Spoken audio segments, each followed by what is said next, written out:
Assalamu Alaikum. My name is Rakib and you are watching rollingrakib. কিনবেন কি কিনবেন না এই সিরিজের আজকের ভিডিওটা হচ্ছে সুজুকি GSX 125 এই বাইকটাকে নিয়ে। এখন এই ভিডিওটা আমার আগে দেওয়া উচিত ছিল কয়েকদিন আগে, তো ডিভাইস সমস্যার কারণে ভিডিওটা দিতে পারি নাই, এটার জন্য আমি আন্তরিকভাবে দুঃখিত। এখন চ্যানেলে যারা নতুন রোলার্স তাদের উদ্দেশ্যে একটা কথা বলতেই হচ্ছে, আমাদের এই সিরিজে আমরা দুইটা বিষয় নিয়ে কথা বলি, একটা হচ্ছে বাইকটা কেনার পেছনে এবং আরেকটা হচ্ছে বাইকটা না কেনার পেছনে। তাহলে চলুন বরাবরের মতো বাইকটা না কেনার পেছনে কারণগুলো দিয়ে শুরু করা যাক। তবে তার আগে কিছু কথা আছে, কারণ এই সুজুকি GSX 125 এই বাইকটার লুকস সম্পর্কে আপনাদের, আমাদের বা আমার বেশ কিছু মতামত আছে, যেগুলো আমরা আলোচনা সমালোচনা করি। এখন বিষয় হচ্ছে, একটা বাইকের লুকস যখন অন্য কোনো বাইকের সাথে মিলে যায় তখন কিন্তু আমরা ওটাকে বলি যে দেখ ধার করে নিয়ে আসছে, লুকসটা কপি করছে বা বিদঘুটে লাগতেছে, এই ধরনের কথা উঠে আসবেই। আমি যতদূর জেনেছি যে সুজুকি GSX 125 বাংলাদেশে লঞ্চ করারও প্রায় 1-1.5 বছর আগে অন্য দেশে লঞ্চ করা হয়। এখন আমার কথা হচ্ছে, তাহলে এই ধরনের একটা বাইক যেটা GSX ট্যাগ লাগানো আছে, আর আমাদের দেশে GSX মানে কিন্তু আমরা GSX R অথবা GSX S এই দুটো বাইককে কিন্তু বুঝি। এখন ওই দিকে ইঙ্গিত করে একটা কমিউটার সেগমেন্টের বাইক কেন তারা লঞ্চ করলো, তা হচ্ছে লেট করে এসে, এবং এই লেট লঞ্চ করার পরে কিন্তু তার প্রতিফলনটা সুজুকি হারি টের পাইছে এই বাইকের সেলস নিয়ে। যাই হোক, এটা আমাদের ভিডিওর বিষয় না। এখন বিষয়টা হচ্ছে বাইকের লুকস নিয়ে যেটা বলতেছিলাম। ডেফিনেটলি এই বাইকের লুকসের যে বিষয়গুলো, যেমন হেডলাইট, পেছনের যে অংশটা, এইগুলো কিন্তু অনেকগুলো বাইকের সাথে মিলে যায়। এখন আমি ওই বাইকগুলোর নাম বলতে চাই না, জাস্ট এটুকুই বললাম, কারণ কমেন্টেই আপনারা বলবেন ভাই কপি বাইক, তাই আমিও আপনাদের সাথে একটু বলে নিলাম আর কি। তাহলে চলুন এখন ফেরা যাক বাইকটা না কেনার পেছনে যে কারণগুলো রয়েছে এগুলো নিয়ে। এরপরে কেনার পেছনের কারণগুলো নিয়ে অবশ্যই কথা হবে। এখন না কেনার পেছনের কারণ হচ্ছে, বাইকটা যদি আপনার পছন্দ না হয়, এটা হচ্ছে সবথেকে বড় কারণ। এখন এর পরের যে কারণগুলো ধারাবাহিকভাবে বলতে গেলে প্রথমে বলতে হয় মিটার। বর্তমান সময়ে কিন্তু সেমি ডিজিটাল মিটার কমন হয়ে গেছে 125cc সেগমেন্টে। যদিও জাপানিজ যে বাইকগুলো আমাদের দেশে অ্যাভেলেবল রয়েছে এগুলোতে এখনও অ্যানালগ মিটার তারা দিচ্ছে, তবে বাহিরের দেশে কিন্তু তারা যে লেটেস্ট বাইকগুলো এগুলোতে কিন্তু ডিজিটাল মিটার দিয়ে দিছে। এখন আমাদের দেশে ওই বাইকগুলো কবে আসবে এই নিয়ে আমি বেশ কয়েকটা ভিডিও করছি, তাই এই ভিডিওতে তেমন কিছু বলতে চাচ্ছি না। এখন আমাদের দেশের সাপেক্ষে বলতে গেলে আসলেই জাপানিজ কোম্পানি এখন আমাদের দেশে কেন জানি ব্যাকডেটেড হয়ে যাচ্ছে। বাইকটা না কেনার পেছনে আরও একটা কারণ হতে পারে বাইকে কিক স্টার্ট নাই। এখন কিক স্টার্ট না দেওয়ার জন্য বাইকটা আপনি কিনবেন না, এটা কিন্তু আসলে প্রশ্নবিদ্ধ করবে আপনাকে। তবে সোজাসুজিভাবে বলতে গেলে, যেহেতু আমাদের দেশে GSX 125টা হচ্ছে কার্বোরেটর ভার্সনে, এখন এই কার্বোরেটরে কিক স্টার্ট না থাকলে একটু ঝামেলাই হয়, এটা আমরা জানি কম বেশি। তো এই দিক থেকে বলবো কিক স্টার্টটা দেওয়া উচিত ছিল। বাইকটা না কেনার পেছনে আরও একটা কারণ হতে পারে এই বাইকের চেন কভার। ধীরে ধীরে কম সিসির বাইকেও এই চেন কভারের বিলুপ্তি ঘটতেছে, ঠিক আছে, এটা মেনে নেওয়া যায়।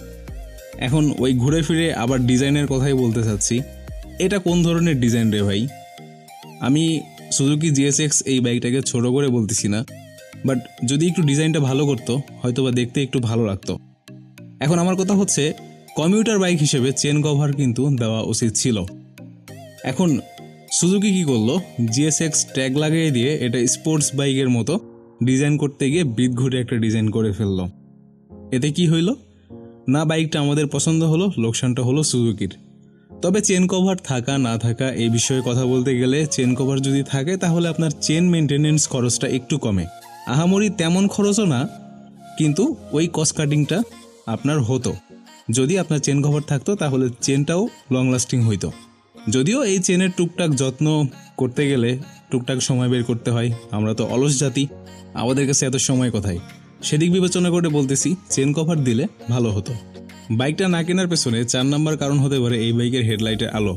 যদিও এটা শুধুমাত্র সুজুকি GSX 125 এই বাইকের কমপ্লেন না, Honda CB Shine SP, Yamaha Saluto বা এই ধরনের যে বড় ধরনের কোম্পানিগুলোর বাইক আছে, বা ইন্ডিয়ান কিছু বাইক আছে, জাপানিজ ইন্ডিয়ান, প্রায় সবগুলো বাইকেরই এই ধরনের একটা কমপ্লেন যে হাইওয়েতে আলোর স্বল্পতা দেখা দেয়।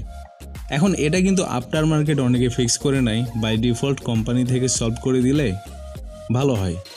এখন এখানে একটা কথা বলার আছে, যেহেতু এই বাইকটা এই বছর লঞ্চ করা হয়নি, লঞ্চ করা হয়েছে গত বছর, সুতরাং এই মুহূর্তে যেটা বলতে চাচ্ছি সেটা হচ্ছে, পরবর্তীতে সুজুকিকে অবশ্যই একটু ভাবতে হবে এই বাইকটা মার্কেটে রাখতে হলে।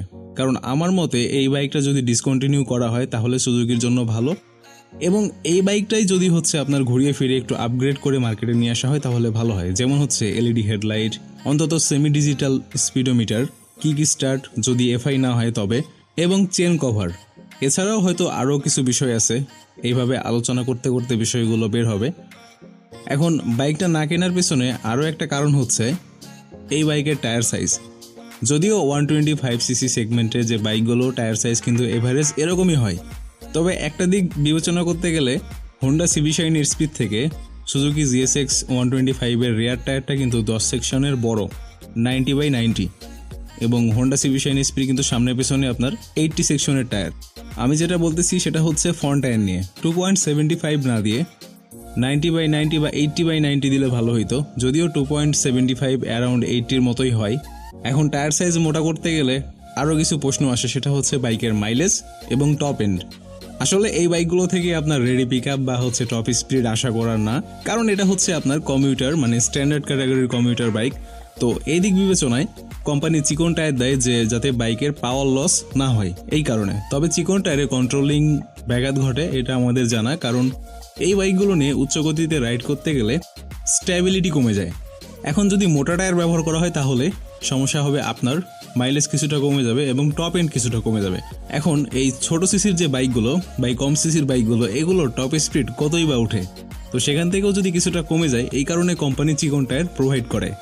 এখন কথা বলি বাইকটা কেনার পেছনে কিছু কারণ নেই। বাইকটা কেনার পেছনের বড় কারণ হচ্ছে এই বাইকের ইঞ্জিনের পাওয়ার। এই বাইকের ইঞ্জিনের পাওয়ার একেবারেই খারাপ না। এই বাইকের ইঞ্জিন থেকে ম্যাক্সিমাম পাওয়ার আউটপুট পাবেন 10.45 PS 9000 RPM এ, এবং ম্যাক্সিমাম টর্ক হচ্ছে 9.2 Newton metres of torque 7000 RPM এ। বাইকটির ইঞ্জিনে থাকছে 5 স্পিড গিয়ার বক্স। এখন কথা হচ্ছে ইঞ্জিনের পাওয়ার আউটপুট নিয়ে সন্তুষ্টজনক, এটা নিয়ে কিছু বলার নাই, কিন্তু না কেনার পেছনে যে কারণগুলো বলছি কেন জানি পরিমাণটা একটু বেশি হয়ে গেছে এই বাইকের জন্য। তবে বাইকটা কেনার পেছনে আরও বেশ কিছু কারণ আছে, যেমন এই বাইকের হ্যান্ডেলবারের পজিশন। বাইকটিতে 3 পার্ট হ্যান্ডেলবার ব্যবহার করা হয়েছে, short handlebar. 3 part short handlebar ব্যবহার করার জন্য আপনি ট্রাফিক জ্যামে অন্তত ভোগান্তিতে পড়বেন না, ওই চিপা চাপা দিয়ে কিন্তু বের হওয়া যাবে। আরেকটা বিষয় ভালো লাগে সেটা হচ্ছে এই বাইকের ফুয়েল ট্যাঙ্কের ডিজাইন। এখন এই ডিজাইনের কথা আবার উঠে আসলো, তাই একটু বলতে হচ্ছে এই বাইকের অন্য অন্য বডি পার্টস আমার কাছে যেমনই লাগুক, এই বাইকের ফুয়েল ট্যাঙ্কটা আমার কাছে অস্থির লাগে। আসলে এই বাইকে বসার পরে ফুয়েল ট্যাঙ্কের দিকে তাকাইলে মনে হয় যে আমি ব্যান্ডিট অথবা হচ্ছে GSX S বাইকটা রাইড করতেছি। ডিজাইনটা ঘুরে ফিরে আমার কাছে ওরকমটাই মনে হয়। এখন এইটা আবার বললেন না যে ভাই আপনি হচ্ছে ট্যাঙ্কিকে একরকম বলে ফেললেন। বাইকটা কেনার পেছনে আরও একটা কারণ হতে পারে এই বাইকের ব্রেকিং রেসপন্স। এখন আপনাদের একটা কথা মনে আসতে পারে, সেটা হচ্ছে বাইকের চাকা কি স্কিড করে? এই কম সিসির যে বাইকগুলো, শুধু কম সিসির না, হায়ার সিসি বলতে আমাদের দেশে যে বাইকগুলো রয়েছে এগুলো সবগুলো বাইকে যদি আপনি কোনো একদিকের ব্রেক প্রেস করেন তাহলে চাকা স্কিডের প্রবণতা বেড়ে যাবে এবং স্কিডও করবে। যদি আপনি রেশিও মোতাবেক এবং নিয়ম মেনে সামনে পেছনের দুইটা ব্রেকই হচ্ছে অ্যাপ্লাই করেন, ব্যবহার করেন, তাহলে স্কিড করার প্রবণতা অনেকটাই কমে যায়। বাইকটা কেনার পেছনে যেহেতু ইঞ্জিনের কারণটা বলছিলাম, সেহেতু ইঞ্জিনের একটা পজিটিভ দিক বলতে হয়। এই বাইকের ইঞ্জিনের ভাইব্রেশন মোটামুটি কম, মোটামুটি আপনার ওটা ফিল করা যায় 70 কিলোমিটারের ওপরে গেলে, তবে এটা সহনীয়। এবং ইঞ্জিনের ভাইব্রেশন নিয়ন্ত্রণে রাখতে সঠিক মাত্রায় এবং সঠিক গ্রেডের আপনার বাইকের যে ইঞ্জিন অয়েল গ্রেড, ওই গ্রেডেরই ইঞ্জিন অয়েল ব্যবহার করবেন। এতে করে ভাইব্রেশনটা কিন্তু অনেকাংশেই কমে যাবে। বাইকটি কেনার পেছনে আরও একটা কারণ হতে পারে এই বাইকের সাসপেনশন ফিডব্যাক। যদিও এই বাইকের সাসপেনশন ফিডব্যাক একবারে খারাপ না, তারপরেও আমার কাছে একটু কমতি কমতি মনে হয় রিয়ার সাসপেনশনটা, তবে মেনে নেওয়ার মতো। এখন আরও একটা বিষয় নিয়ে কথা বলতে চাই, সেটা হচ্ছে এই বাইকের মাইলেজ। এই বাইকের মাইলেজ নিয়ে কথা না বললেই না। বাইকটি ইকোনমিতে রাইড করলে মোটামুটি ভালোই মাইলেজ পাওয়া যায় সেগমেন্ট অনুযায়ী, তবে একটু রাফ রাইড করলে মাইলেজটা অনেক অংশেই নেমে আসে। ইকোনমিতে রাইড করলে মোটামুটি এই বাইক থেকে 55+ মাইলেজ পাবেন, আর যদি একেবারেই রাফ রাইডিং করেন তাহলে 50-র নিচে মাইলেজ নেমে আসে। ভাই ব্রাদার্স, এই ছিল আজকের এই ভিডিওর জন্য এই সুজুকি GSX 125 এই বাইকটাকে নিয়ে। তো ব্রোস, গত কয়েকদিন ধরে এনার্জি একটু লো লো লাগতেছে এবং আজকে এনার্জি একবারে নাই বললেই চলে, খুবই লো লাগতেছে। যদি আপনাদেরও এরকম মনে হয় আমাকে দেখে তাহলে আজকে একটু কনসিডার করে নিন। আর ভিডিওটা যেমন তেমনভাবেই দিয়ে দিয়েছি, একদমই র ফাইল বলতে পারেন, তেমন কোনো এডিটই করি নাই। তো যাই হোক, আশা করি তারপরেও আপনাদের ভালো লাগবে, আর না লাগলে একটু অ্যাডজাস্ট করে নিন আজকের মতো।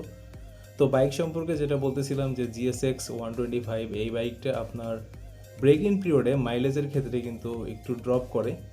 অনেকে মানে ম্যাক্সিমাম যাদেরকে জিজ্ঞাসা করছি তারাই আমাকে বলছে যে ভাই 39, 37, 35 এরকমভাবে নাকি তারা মাইলেজ পাইছে ব্রেক ইন পিরিয়ডে। তবে ব্রেক ইন পিরিয়ড শেষ হওয়ার পরে কিন্তু এই মাইলেজটা আপনার ইনক্রিজ হয়েছে এবং ফিরে আসছে। তো আমার মনে হলো যে যারা GSX 125 কিনতে চাচ্ছেন বা এরকম চিন্তা ভাবনা করছেন, বিষয়টা আপনাদের সাথে শেয়ার করি। যদিও এটা শুধুমাত্র GSX 125 এই কমিউটার মানে স্ট্যান্ডার্ড ক্যাটাগরির যে কম সিসির এই বাইকগুলো, ম্যাক্সিমাম বাইকগুলোর ক্ষেত্রে এরকম হয়। আপনার বেশিরভাগ ক্ষেত্রেই দেখা যায় যে ব্রেক ইন পিরিয়ডে আপনার মাইলেজ কিছুটা কম দেয়, এটা নতুন কিছু না। তবে আমার কাছে এটা একটু মানে GSX 125টা একটু বেশিই মনে হয়েছে যে মাইলেজটা একটু কম দিচ্ছে ব্রেক ইন পিরিয়ডে। যদিও এটা পরবর্তীতে সলভ হয়ে যায়, তারপরে মনে হলো যে আপনাদের সাথে বিষয়টা শেয়ার করি। তো ব্রোস, আজকে আর কথাবার্তা না বলি খুব একটা, আমি আপনাদের সাথে দেখা করতেছি এরকমই পরবর্তী কোনো ভিডিওতে। সে পর্যন্ত ভালো থাকবেন, সুস্থ থাকবেন, আল্লাহ হাফেজ।